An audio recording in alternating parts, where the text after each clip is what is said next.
But man, what a gross overestimation. Dude, I don't know what I was thinking. I bought...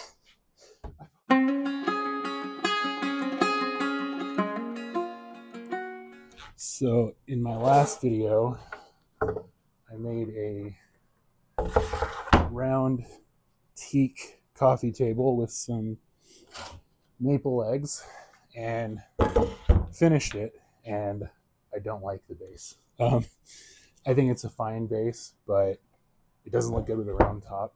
So plan for this build is to build a new base for that round top and a new top for that base.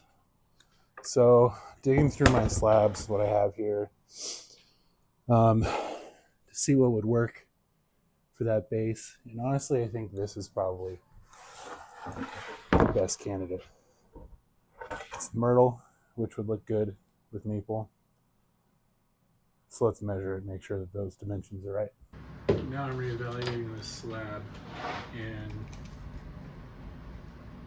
oh man, it's so tight. It's just, if this wasn't so junky and didn't need to be cut off, this part here, I think we'd be good. The base is 15 inches wide, and if we square it off here and here, right where this damage ends, we're at like 15 3/8, which I think is just not enough overhang. Also, there's a little bit of a twist in this, and it's already kind of thin. Explains why it was kind of cheap. So I don't think this is gonna work. Same thing, just a little too narrow.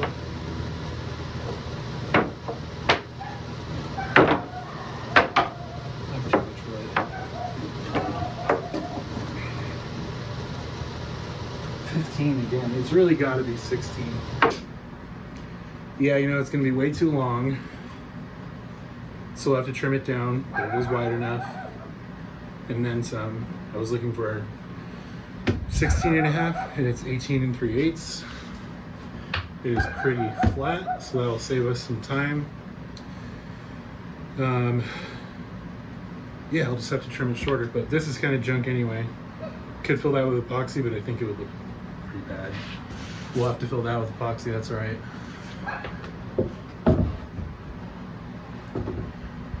Yeah, winner.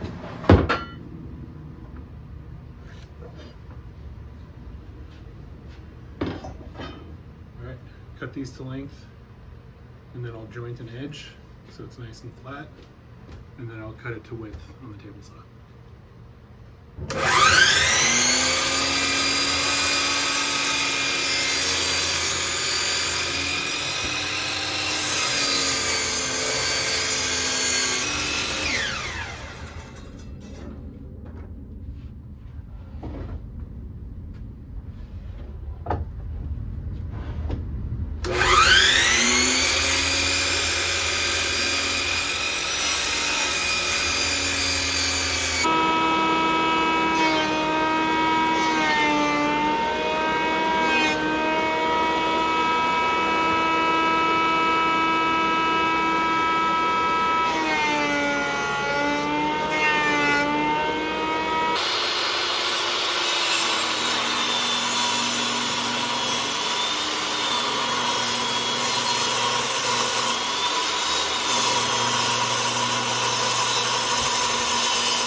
All right, t-shirt change because I got really sweaty.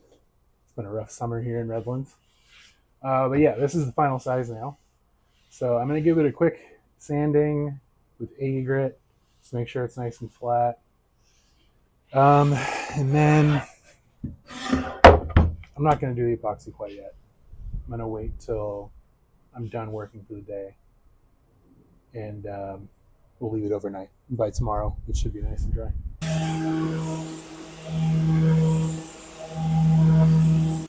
So it'll be the same kind of basic shape for the legs, except for instead of two next to each other with crossers, they'll be lapped over each other in the middle. So yeah, similar kind of shape and should be pretty simple. But I think it'll go a lot better with a round top. All right, I've got this leftover 8-quarter white oak that I'm going to use for those legs. First step is I'm going to cut them to length. A good height for a coffee table is 16, 17 inches.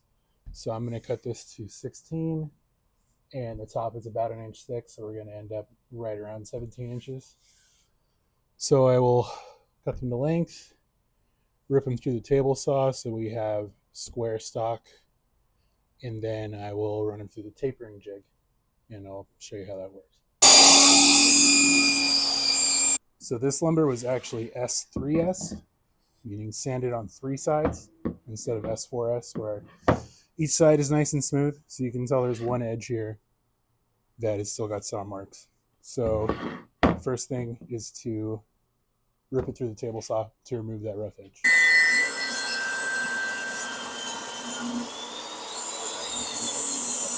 I want these to be square, and I know this is about 8-quarter material, meaning 2 inches, but it's probably not perfect. And I could take an exact measurement with my ruler and transfer it to here, but I just like to do this.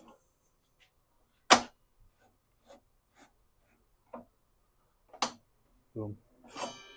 Now it'll be square when I run it through. All right, need 4 legs.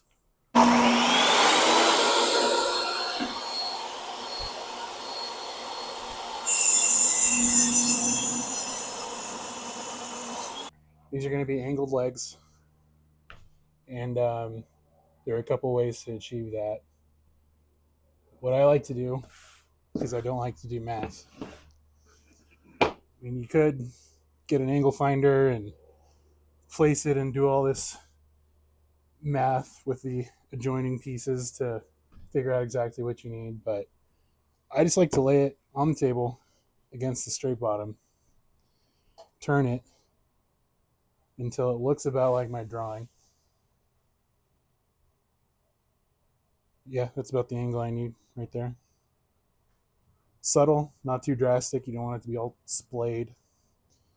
So I have this corner against the table, and then this one's overlapping, obviously, because it's tilted this way. So I just get a pencil, mark underneath it. So now I have a mark right here of what I'm going to remove. And I can just take that over to my miter saw and match the angle and cut it, and I can make that repetitive cut on all 8 sides of the legs. After that, we can figure out the length of this middle piece, but it's going to be the same angle. So here you go. All right. So just going to match. Oh man, I think I got it first try. No, it's a little deep.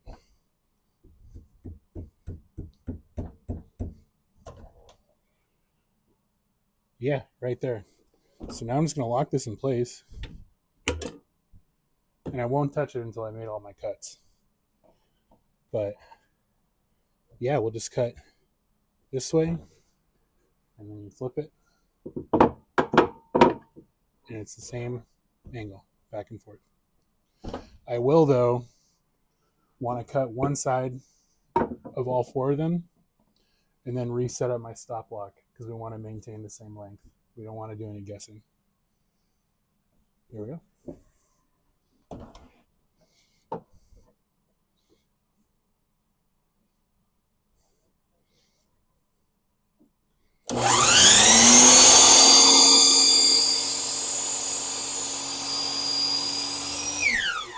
All right, now I've got 4 legs. So next is to figure out the length of this piece. Again, I don't want to do the math of figuring out how much length it loses from here to here. So I'm just going to, again, set these up with the straight edge. And I know that at the bottom, I want them to be 31 inches apart because that is how wide the top is. And we're going to taper these, but we're going to taper them from the inside. so we're not going to lose any length on the outside. So I just need to set these up to where we're at 31 inches. Not even close. Okay. So now we're at 31 inches on the bottom here, more or less. So these are in the right place, so I can figure out how, if I don't touch them, how wide this should be. So we're looking at, we're going to go at like 25 and a quarter. Write that down. And that'll be a little long. But again, we're going to need to cut angles into them so they'll match properly up here and get a good glue up. So one thing I didn't think about is I've set this to the exact angle I want, and I don't want to touch it.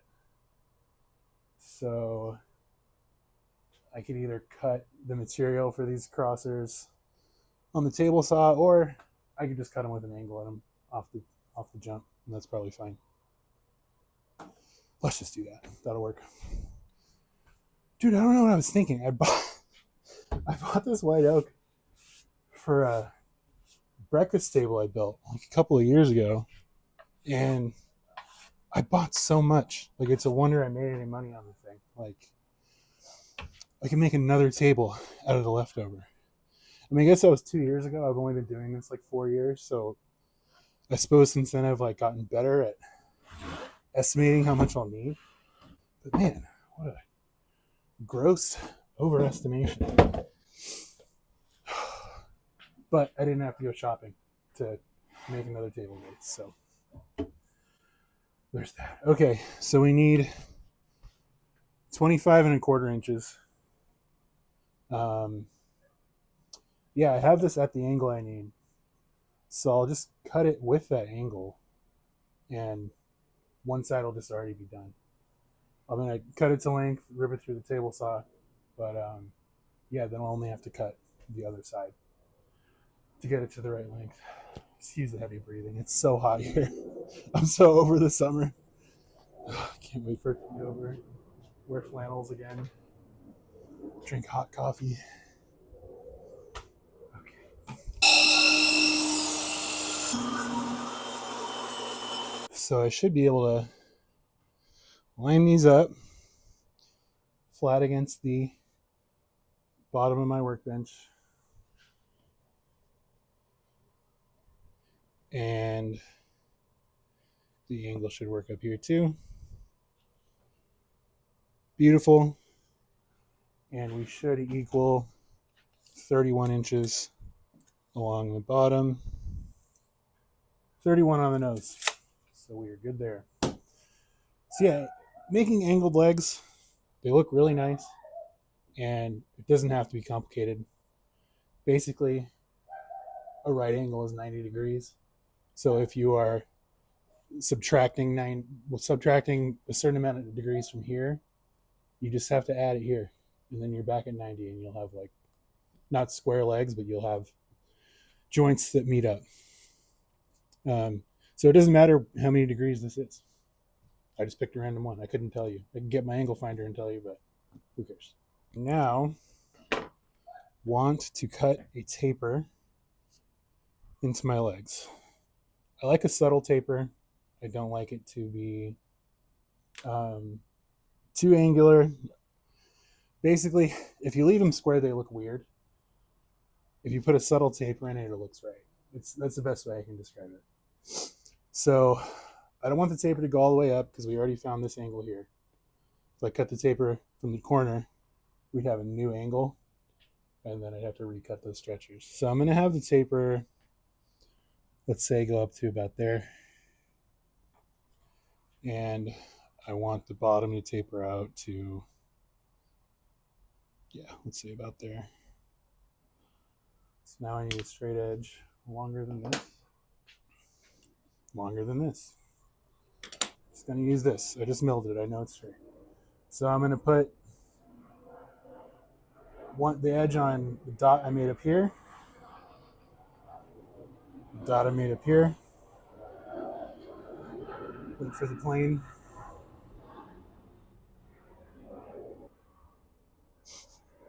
Okay, so I put the straight edge on the dot I made up here and the dot I made down here.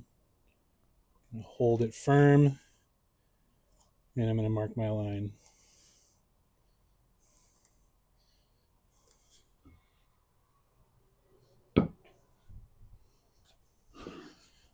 Like to color this in so I get a good idea of the shape of the leg.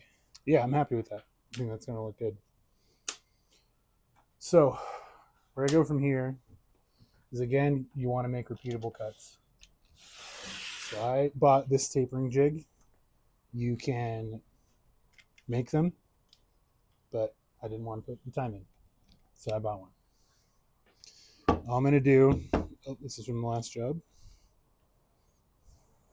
Could reuse it. I'm going to lay my leg on the tapering jig. A little easier from this angle. Wait for the plane again. And I'm just laying it on the edge.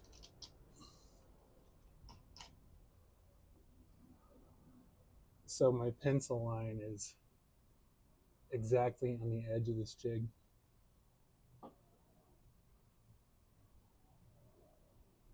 Yeah, that's about good. Oh, my knees. Okay. So hold that in place.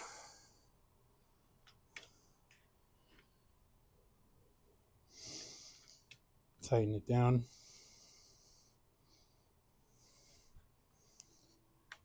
Both sides. And then I'll secure the piece with these levers. I take this piece of tape and actually need a little bit less for this. And I put it right at the bottom, perfectly lined up, so that my next legs can go in exactly the same place. Here, I'll show you what it looks like on the underside. So now, that's the line I marked, and you can see where I filled in the wood. So all I have to do is set my table saw width to this, and then it will cut the taper. Pretty simple. Love it.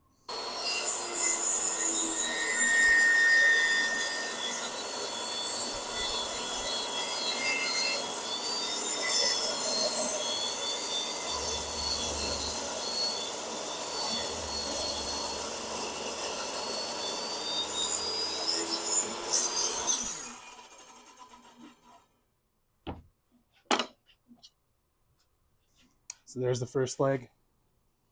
Nice taper to it, not too much. You can see here when they're cut how tapered they are. And it kind of looks like a lot, but after the table's assembled, it looks pretty subtle. All right, last thing to do is we're gonna hook these together with a lap joint there in the middle. So we'll hog that out with the table saw, and yeah, the base will be done. Last thing I need to do before I make the cuts is I need to set my blade height to half the thickness of these pieces, and that is 7/8 of an inch. So we're gonna bring this down a good long way, right at that mark. Yep, perfect. And we'll just start hogging away material.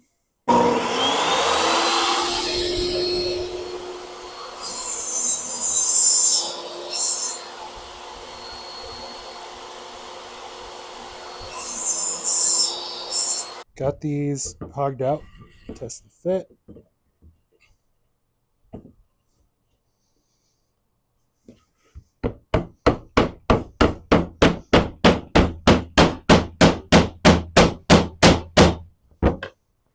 All right, that's pretty good. So I overcut one a little. You can see a slight gap here, but the other one's nice and tight, so it's got a good friction fit. It'll hold really well with glue. And your legs are going to be coming off of here. slipping. That's your base. I'm out of time for today. So tomorrow we will pour some epoxy in the knot hole, and we will assemble our base and do some nice details to it, some roundovers. Yeah, whatever the mood strikes. See you tomorrow. Okay, I lied. I'm back. Um, I realized that I wanted to pour the epoxy tonight so that it is ready for me in the morning. I'm just using Total Boat Tabletop. I don't need a deep pour for this. The crack is pretty narrow, so there's not going to be a section that's that thick. And taped off what this will be the top side, and I taped off the crack here. It just goes through the whole width of the slab a little bit. So one piece of tuck tape should work there. And then we'll pour into here. And for coloring it, I'm trying a new thing that I learned from a guy named Keith Newton. He has a very, very cool YouTube channel that's new, so you should go check him out. He's an older guy that's got a lot of wisdom. He's been doing it for a lot of years, so I've been enjoying his channel. And this is something he does. He dyes his epoxy with coffee grounds. Seems like a cool idea. I think a dark brown would look better with this maple than black or clear. And I like the idea of using something natural and cheap. See how this goes?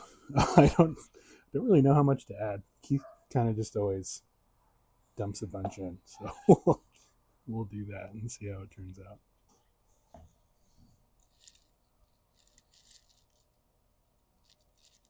This is tabletop, so it's not as liquid as deep pour. Deep pour is thinner, more liquidy, so it can penetrate into wood and into cracks. Hey, baby. Huh? Hi, you're on camera. I'm what? You're on camera. Oh, I'm sorry. It's fine. Okay. Mixed up way too much epoxy. I always do. Yeah, I'm gonna give it a minute to let the bubbles come to the surface. Then I'll pop them, and I'll just leave this overnight. We'll see you tomorrow. Okay, it's the next day. The epoxy is cured. So next step is to flatten this out and sand it as smooth as I'd like, which is usually about 220. But first, actually, we're gonna glue up the legs so those can be drying while we're working on this. So I'm going to be using dominoes to join these pieces together. Could do a lot of other things too. You could do dowels instead of dominoes. I could have lapped them here. I could cut a traditional mortise and tenon, but I paid the $1,500 for a domino joiner, so I'm going to use it. It'll save me a lot of time.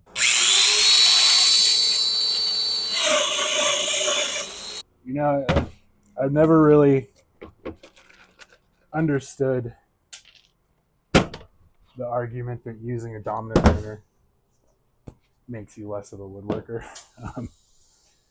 I mean, every modern tool makes woodworking easier. So if you're following that argument, I mean, you wouldn't use a table saw. You wouldn't use a planer. You use all hand tools. And so, yeah, does the domino joiner make it a lot easier? Yeah. I'm capable of doing dowels, but how much do I value my time? Is it worth spending all that time lining up dowels? Or do I just do that? How easy and just as effective as dowel. So people can hate all they want. I will use the domino. So getting ready for the glue up here, and we're going to use a little trick that I did not invent, but I find incredibly handy to get good opposing pressure.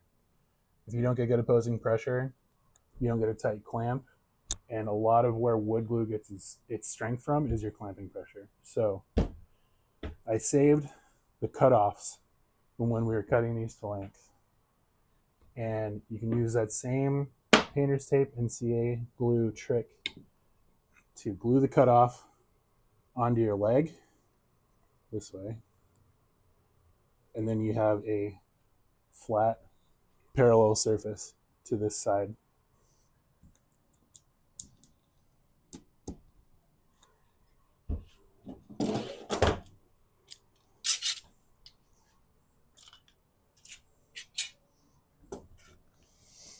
Right in the center of the glue up. Tighten it up and you can see how the glue is squeezing out. So we obviously have good pressure.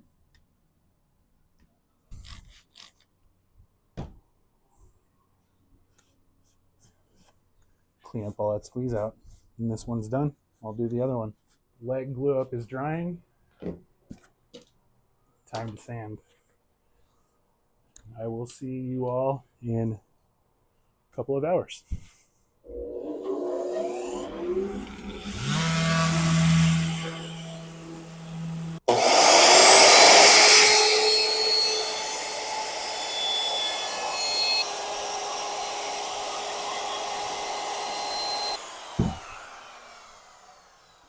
Okay. Round over done. I'll flip it over and switch out the round over for a transfer. After about an hour and a half of sanding my way up through the grits, it's just beautifully smooth now.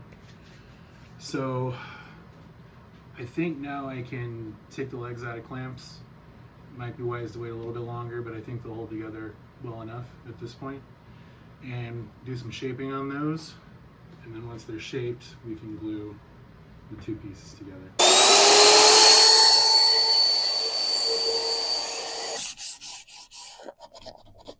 Legs are done. So time for the final glue up of the project. And it's a very simple one.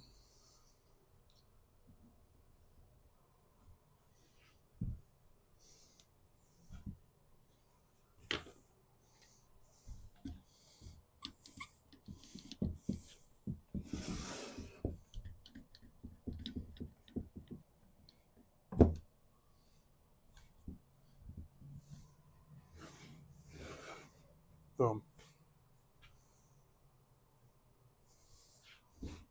No wobble. Sitting nice and flat. Sweet. Time to finish this off. Since the other table I made is teak, I used teak oil on it. So I'm just going to do that for this one as well. Teak oil is a good finish. It's exterior grade, so it should do great inside. And a couple of years ago, I made a little walnut end table and finished it with teak oil. And haven't been as careful with it as I should. It's putting glasses on it and stuff, and there's no rings. So this should be a fine finish. Tell you what, though, this knot hole was a bit of an annoyance to have to work around and fill, but it led to some really awesome figuring in this wood. There's this huge feather, a couple of them, that go through this side. So it made this slab very beautiful.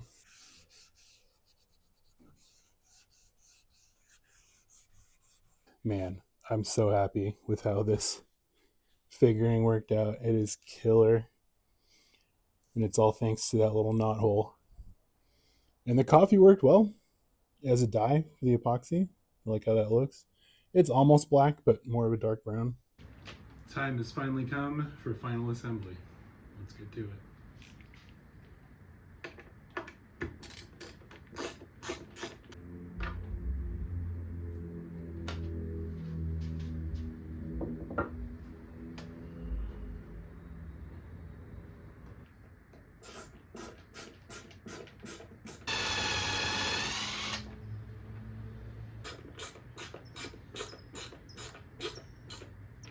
If you guys enjoyed watching me build these tables,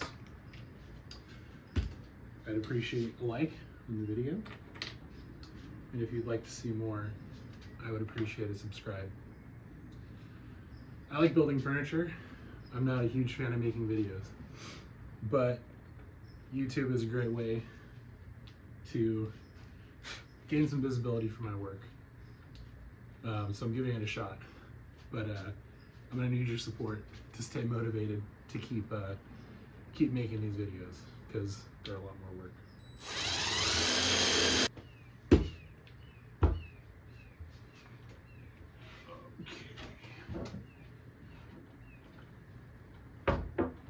Boom. Couple of tables. I'm stoked.